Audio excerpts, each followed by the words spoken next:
Hey, what's up? I thought it'd be fun if I just like talked about my favorite musicals and just, talked about why I like them, and maybe if you like what I have to say about it, maybe you'll like them too. Oh, by the way, I sprained my wrist. It's been like this for like 3 days. So most of these don't really have a specific order of what I like best, except for like the end. But I'll just be giving like a quick synopsis. I mean, a lot of these are like really popular musicals, but you never know, who's heard of a musical but has never heard like of the plot. So I'll be going over a quick little synopsis, maybe a few other little things about it, and then just why I like it. So first off, we have The Hunchback of Notre Dame. So this is a musical based off the 1990s Disney movie. Basically, Hunchback is my favorite classical style contemporary musical. I think it takes everything that made the movie really, really good and makes it way more serious, and for a Disney movie it works really well, and it makes it more dark. It's way more dramatic and I just think they were really smart for really pushing a contemporary classical like style for the music, because like it has a really original sound for just being like classical music, but I don't know, it just really hits hard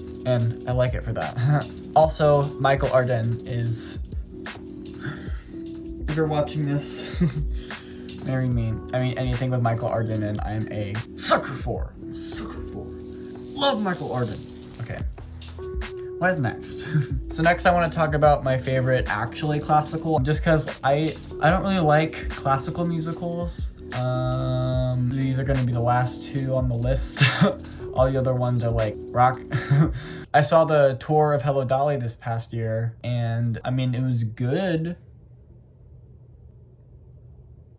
Anyways, so these two are Les Mis and Into the Woods. Les Mis, I mean, who doesn't like Les Mis? The movie wasn't the best. I just can't see past Russell Crowe.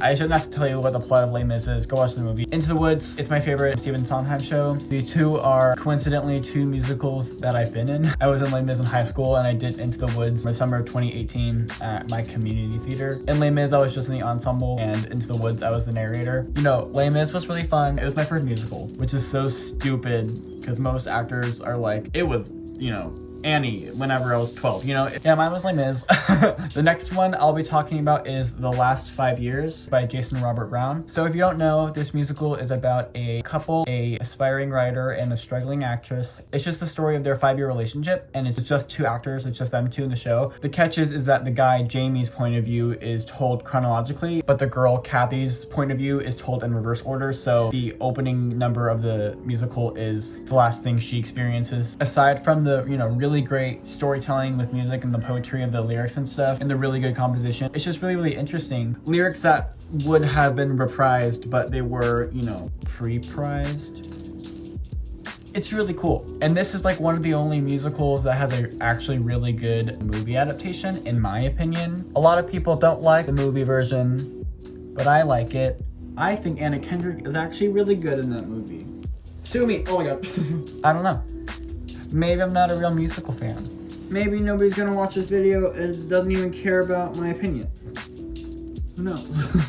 The next two are actually other musicals that I've been in, and they're really similar because they are Heathers and Carrie. I'm talking about the 2012 version, not the one in the 80s or 90s. I forgot. That one's rickety. There's like a recording online, and there's like a whole extended like workout, almost erotic like dance number. So Heathers is based off of the 1989 movie starring Winona Ryder and Christian Slater. I think everybody had a Heathers phase back in 2014. I wasn't really listening to musicals then. I didn't really get into musicals until Hamilton like boomed, and then I was like, okay. I played Beleaguered Geek. The best part is just being able to say that I got to do Heathers. And actually right after I did Heathers, I was in Carrie, like literally the same summer. It was a crazy summer, y'all. If you know me at IRL, you know what I'm talking about. Yeah, but Carrie is based on the Stephen King novel turned film. There's like 3 films. There's so many different versions. There's one on Netflix, and I thought it was the real version, like the good one, starring Sissy Spacek, but it's definitely one from like 2004. I think it's the one where she has like a baby. It's really weird. I don't know. These are all about teens. If you know me, I only listen to musicals about teenagers. It's crazy how many things have gone on to take inspiration from Carrie. Carrie really invented the whole puberty, powers, girl who's bullied, like it really, all of that. The musical is set in like the modern day, but the sound is contemporary musical theater, but with a very like heavy 80s like vibe, I just think it's really cool. Also in the opener, amazing, so good, smacks, literal smacks, bro. So next I'll be talking about Godspell, specifically the 2011 new Broadway cast or the revival. Basically, if you don't know Godspell, it's just like a 2-act, it's like not really a narrative, very like loose telling of the story of Jesus. It's told through parables from the Bible and songs, kind of interchangeably, ending with the death of Jesus. And although it's obviously religious, it's talking about the Bible and Jesus, he's a character, it's not really like for religious like viewers. Like, of course all the songs are very Christian. When you're listening to it, it's not like you're at like mass or anything. Like, I'm not even religious and I think it's really, really cool. Besides the writing, this 2011 version has the best vocal arrangement of like anything that I've ever heard. It's so amazing. If you haven't listened to it, definitely listen to it, especially if you're a choir nerd. It's like really, really cool. It has a whole opener that's fully a cappella. I've also seen a version of it produced live at a church, actually. What better venue for Godspell than a church? I think it's a really, really good musical to be adapted so many different times. Like, I want it to be revived again and again and again because I just want to see how much it can change. So this next one is Rent, the 1996 rock opera written by Jonathan Larson. Everybody and their mother has heard of Rent or seen it, the movie. I mean, I'm not gonna bother wasting your time with the plot. Just go look it up or watch the movie. Of course, the whole AIDS crisis that was going on during the time of writing this musical really, really sends that message today still. I don't necessarily love the writing of like the characters and the plot, but for me, the music is just good enough and has enough really, really good standalone songs. I'd rather just listen to the music, you know, Seasons of Love. I mean, I think the movie is pretty good, at least the recording. And obviously it cut like all the songs, but this is another musical movie adaptation, in my opinion, that really does work, mostly because of the cast. Some of my favorite songs are Another Day, Take Me or Leave Me, and What You Own. I can really understand why it's resonated with people and lasted this long. If you haven't listened to it, go listen to it. If you don't like it, you know what? That's all right. I'm not gonna bash your opinions, but also they're wrong. So these next few are kind of ordered. These next two are tied for my next favorite, right under the first one. I don't have a ranked top 3 because I have like one favorite, and then these next two kind of flow between being my second and third favorite, but they are Next to Normal and Spring Awakening. So I'll talk about Next to Normal first. So Next to Normal is a 2009 contemporary rock musical that won a few Tony Awards, including Best Score, and also won a Pulitzer Prize Award for Drama in 2010. The musical centers around a suburban mother who struggles with bipolar disorder and all the struggles that surround that and the family. It deals with grief, drug use, depression, suicide, mental illness. It's contemporary rock, so most of it is rock, but also a lot of it is just contemporary musical theater. And the blend of that style is just so perfect, and it has such a unique sound. It's one of those musicals that you can listen to the cast recording and almost get the full experience, you know? Especially if you have literally the book version of the script. It just so powerfully opens a conversation and a dialogue about issues which have always been and will always be important and pressing, through a rock musical. And that recent cast with Rachel Bay Jones was also really, really good. I just really think that Next to Normal is one of those gems that people tend to overlook a lot, but I really do think it's one of those ones that's been in need of a revival so long, and it sucks that we just kind of maybe got one that could have come to New York in some way, but Miss Rona had to come up in here and step on Miss Rachel Bay Jones. I'm mad. Can you not tell that I'm mad? I'm mad. But anyway, some of my favorite songs are I Am the One, I've Been, and Wish I Were Here. It has something for everyone. There's tons of really, really good songs. It's one of those ones that has a 2-disc album because of how long it is. I love when a musical on iTunes, how the numbers have to restart. I love that. Have too many songs to keep on one CD. I will always take that over a 13-song musical any day. Next is Spring Awakening. So I would consider Spring Awakening right now probably my second favorite musical of all time. So Spring Awakening is a 2006 rock musical. It's about teenagers in 19th century Germany dealing with their sexual awakening and how a conservative society can really, really negatively affect teenagers in that really important and really stressful part of their life. It won the 2006 Tony Award for Best Musical, and it had a 2015 Broadway revival, which was the Deaf West version, which moved to Broadway. I think the Deaf West version of Spring Awakening might be my favorite production of any show ever. It's just so revolutionary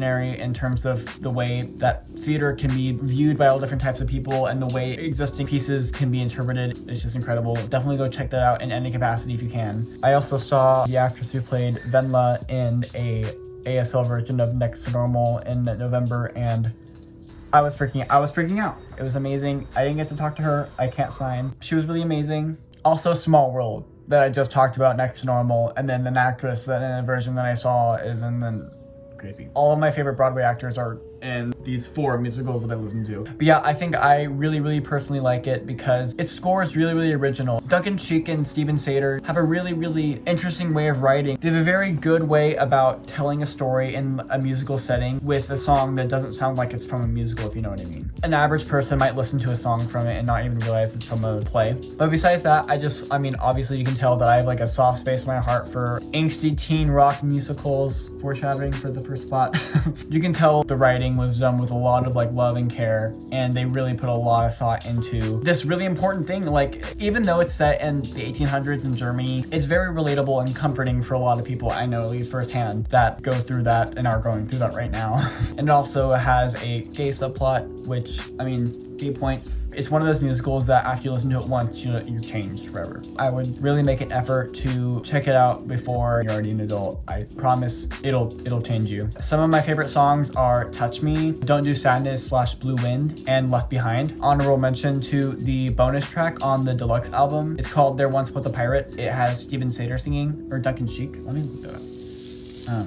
I don't know. It was a cut song that they decided to put at the end of the album. And yeah, just if you haven't checked it out, please check it out. Do yourself a favor. I mean, I'm such a huge fan of it. I just saw it in October at my regional theater. So great. I mean, it was amazing. So my favorite musical of all time, at least for right now, is Bear, a pop opera. Bear is actually probably the most obscure musical on this list, and no, that is not why it's my favorite. Bear is a sung-through pop opera musical from 2000. It's about Catholic school teenagers in their last semester of senior year and a secret gay relationship and all the things that can come out of that in a Catholic school. It is a pretty serious coming of age musical that really dives into a lot of serious stuff that a lot of people go through. One of the main reasons I love it isn't afraid to challenge religion without flat out being against it. It actually sends a positive message about religion, that religion and things that are traditionally against religion, being gay, they can like coexist, you know? I'm not religious, but it sends a message that you can find God in things other than where you might expect. It's one of those stories that I can only imagine would have been really vital for people, especially